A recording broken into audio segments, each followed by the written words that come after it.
La situation au Québec était, bougeait pas, c'était désespérant, il se passait rien. Même les partis indépendantistes avaient peur de parler d'indépendance, que ça devenait tranquillement une question quasiment taboue.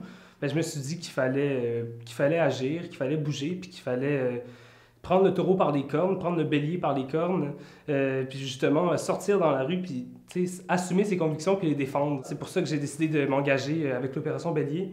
Puis je suis très content de l'avoir fait. C'est sûr que c'est pas toujours facile le porte-à-porte. Il y a plusieurs personnes qui ne nous répondent pas, qui n'ont pas envie de nous parler parce qu'on arrive le soir puis qu'il fait froid, etc.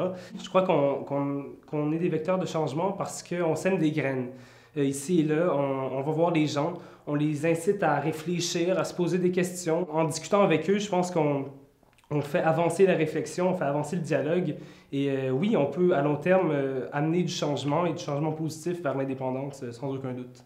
Je voudrais dire aux jeunes qu'il faut s'intéresser à la politique. C'est important parce que si on ne s'intéresse pas à la politique, mais c'est elle qui va s'intéresser à nous, puis on n'aura pas notre mot à dire. C'est sûr que c'est compliqué, c'est sûr qu'il y a des enjeux multiples et complexes. Il faut prendre le temps d'essayer de les comprendre, de les étudier, puis on n'a pas le choix parce que c'est notre avenir qui est en cause. Que ce soit pour l'indépendance ou pour n'importe quel projet politique, il faut qu'on soit conscient de ce qui se passe et il faut qu'on ait un idéal, qu'on puisse porter des convictions profondes, qu'on puisse défendre.